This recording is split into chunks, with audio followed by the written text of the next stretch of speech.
Hello दोस्तों, एक बार फिर से आप सभी का BSc first year semester second physics के इस वीडियो में स्वागत है।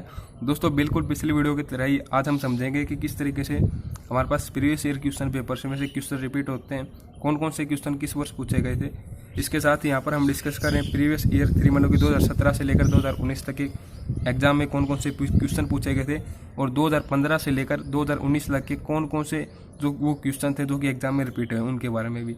तो सिंपली एमडीयू यूनिवर्सिटी के लिए हमारे पास ये एग्जाम पेपर कुछ इस तरीके से है। सबसे पहले हम समझते हैं यहाँ पर यूनिट फर्स्ट के अकॉर्डिंग हम यहाँ पर बुक समझ रहे हैं electromagnetic induction and electronic devices क्या क्वेश्चन पेपर है यहाँ पर।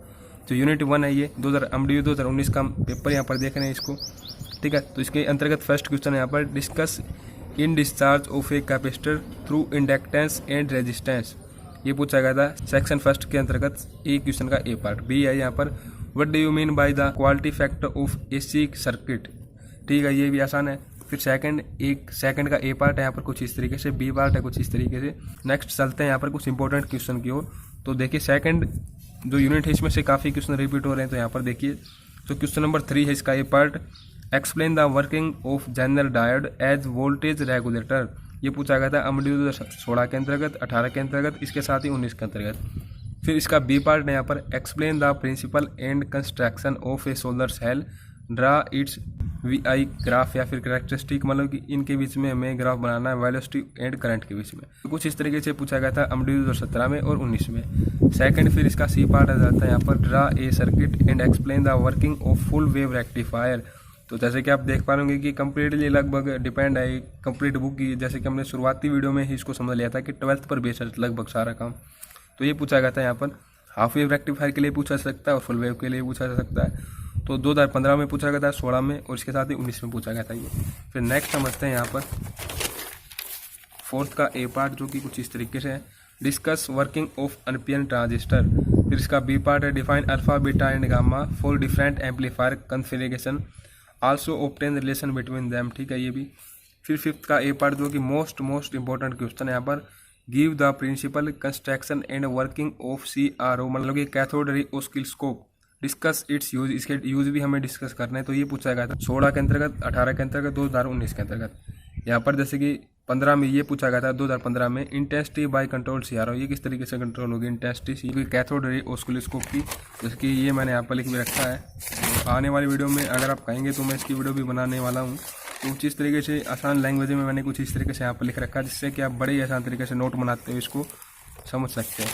तो काफ़ी इजी क्वेश्चन आप इसको कर लेंगे आसान तरीके से। फिर इसका बी पार्ट है यहाँ पर difference give 3 difference between N type and P type semiconductors. तो ये तो आप बड़े आसान तरीके से कर ही लेंगे, 12th क्लास में या फिर 10th क्लास से स्टार्ट हो जाता है, तो बड़े आसान तरीके से आप इसको कर देंगे। फिर यूनिट नंबर 3 का क्वेश्चन नंबर 6 का ए पार्ट है यहाँ पर discuss at least 3 different type of biasing circuit, ठीक है ये भी। बी पार्ट है दी वोल्टेज, मतलब कि एक तरीके से न्यूमेरिकल है ये, ठीक है। फिर 7th का ए पार्ट है यहाँ पर what is feedback, reduce Barkhausen criterion for sustained oscillation. तो ये क्वेश्चन एमडीयू 2017 में पूछा गया था, 18 में, इसके साथ ही 2019 के अंतर्गत। तो काफ़ी इंपॉर्टेंट हो जाता है इस तरीके से ये। तो बी पार्ट है ये यहाँ पर ये what is an amplifier, how are amplifier classified as a class A, B and C types. तो ये काफ़ी इंपॉर्टेंट है, एमडीयू 2017 के अंतर्गत पूछा गया था, इसके साथ ही एमडीयू 2019 के अंतर्गत। फिर यहाँ पर 8th का A part discuss the working of tuned collector common emitter oscillator, 2018 के अंतर्गत पूछा गया था, इसके साथ ही एमडीयू 2019 के अंतर्गत। फिर है बी पार्ट इसका give some advantage of negative feedback. तो ये काफ़ी ईजी है, फीडबैक से रिलेटेड है ये।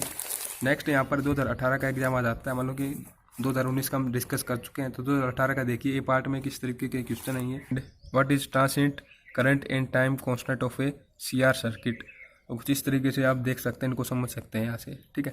फिर इसका बी पार्ट है यहाँ पर कुछ इस तरीके से है calculate the impedance of a series LCR circuit and reduce the condition at which resonance take place, ठीक है। ये पूछा गया था एमडीयू 2017 के अंतर्गत, 2018 के अंतर्गत। जैसे कि 2018 का तो हम चेकआउट ये कर ही रहे हैं पेपर किस तरीके से है। फिर इसके अंतर्गत जो ये बाकी पूछा गया था ये कंप्लीटली 2018 के अंतर्गत पूछा गया था, बाकी 2017 में केवल यहाँ तक पूछा गया था कुछ इस तरीके से, ठीक है। इस तरीके से आप इसको समझ सकते हैं। फिर इसका बी पार्ट यहाँ पर एज ए न्यूमेरिकल। फिर सेक्शन सेकंड आ जाता है, इसके अंतर्गत फर्स्ट क्वेश्चन है यहाँ पर discuss the physical mechanism of breakdown in A junction diode, explain the working and characteristic of a general diode. तो काफ़ी इंपॉर्टेंट है, काफ़ी इजी क्वेश्चन है, मैंने इनके ऊपर पहले वीडियो बनाई हुई है, अगर आपने वो नहीं देख रखी तो देख सकते हैं आप, उनको लिंक डिस्क्रिप्शन में मिल जाएगा आपको। 3 का बी पार्ट है यहाँ पर write short note on following depletion region VI characteristic of a diode. तो काफ़ी इंपॉर्टेंट है और काफ़ी इजी क्वेश्चन है। फिर इसके साथ ही फोर्थ का ए पार्ट है यहाँ पर, what is a zener diode, explain how zener diode is used as a voltage regulator. तो काफ़ी इजी क्वेश्चन है, 12th क्लास से समझते आ रहे हैं हम इसको। फिर इसका बी पार्ट है यहाँ पर, draw the circuit diagram of A regulated power supply with wave form at each stage and explain function of each part. ठीक है, ये भी। फिफ्थ का ए पार्ट है यहाँ पर, what do you mean by the time based voltage, also mention 5 use of CRO। मतलब कि CRO के यूज यहाँ पर पूछे गए हैं। टाइम बेस्ड वोल्टेज मतलब कि इसी का एक पार्ट आ जाता है, जैसे कि आप यहाँ पर देख सकते हैं कुछ इस तरीके से। टाइम बेस्ड जनरेटर यहाँ पर तो मतलब कि छोटा ही लिखा गया है कुछ इस तरीके से। ठीक है, बाकी बुक में आप देखेंगे तो काफ़ी मतलब कि एक तरीके से ये तो कंप्लीट एक हम इसका वर्किंग भी समझते हैं, डायग्राम भी समझते हैं, इसका थ्योरेटिकल क्या वर्क है यहाँ पर इसको भी समझते हैं शुरुआत में, इसकी डेफिनेशन को भी समझते हैं। तो ये कुछ इस तरीके से कंप्लीट क्वेश्चन तो इस तरीके से होता है। बट आपको एक पर्टिकुलर पार्ट पूछा जाए कि इसका टाइम बेस्ड वोल्टेज डिस्कस कीजिए, तो उसको आप बुक से देख सकते हैं किस तरीके से लिखा जाएगा वो। ठीक है, तो सेक्शन 20 के अंतर्गत कुछ इस तरीके से, draw the circuit diagram of CB common base. फिर इसमें थोड़ा डाउट है मेरे को, इसको आप चेकआउट करना। And CE common emitter in A PNP transistor configuration with proper direction of A current in each case. तो कुछ इस तरीके से काफ़ी इंपॉर्टेंट क्वेश्चन आपको ये पता ही है, 12th क्लास में भी समझते हैं इस तरीके के क्वेश्चंस को। फिर यूनिट 3 है यहाँ पर, इसके अंतर्गत 6th क्वेश्चन का ए पार्ट कुछ इस तरीके से है। बी पार्ट यहाँ पर है, what is an ideal amplifier. C part कुछ इस तरीके से है। 7th का ए पार्ट जैसे कि आप देख सकते हैं फीडबैक के ऊपर ही बेस है ये भी।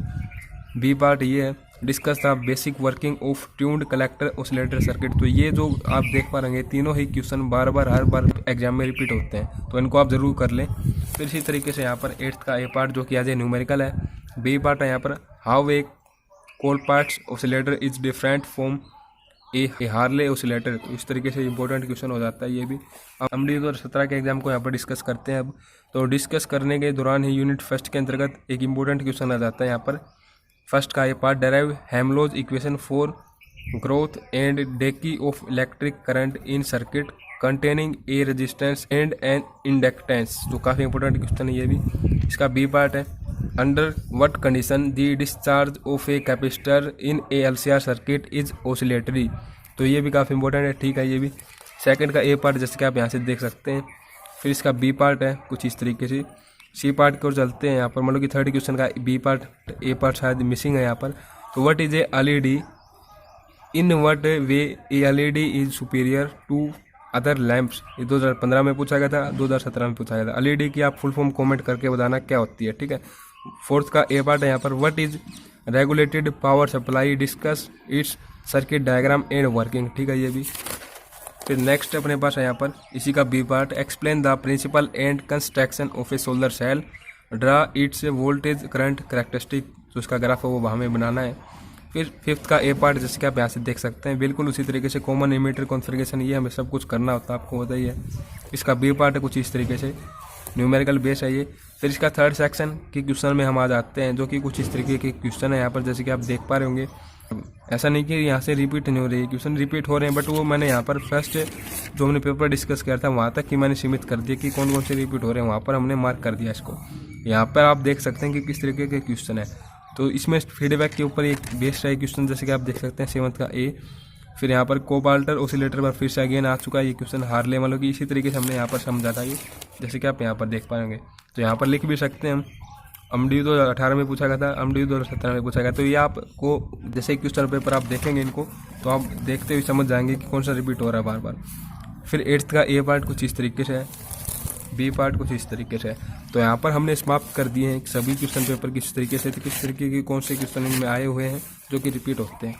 अब मैं आपको एक बार स्लाइड शो के रूप में सभी क्वेश्चन दर्शा देता हूँ, सभी क्वेश्चन पेपर तीनों ईयर के, ताकि अगर आपने स्क्रीनशॉट लेने में लिखने में अगर कोई प्रॉब्लम आपको आई हो तो उसको आप अच्छे तरीके से क्लियर आउट कर सकें। तो सिंपली देखिए, फर्स्ट पेज कुछ इस तरीके से है, फिर सेकंड पेज,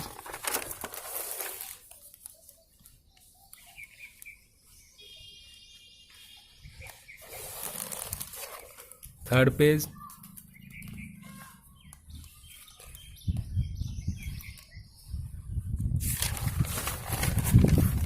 ये फोर्थ पेज,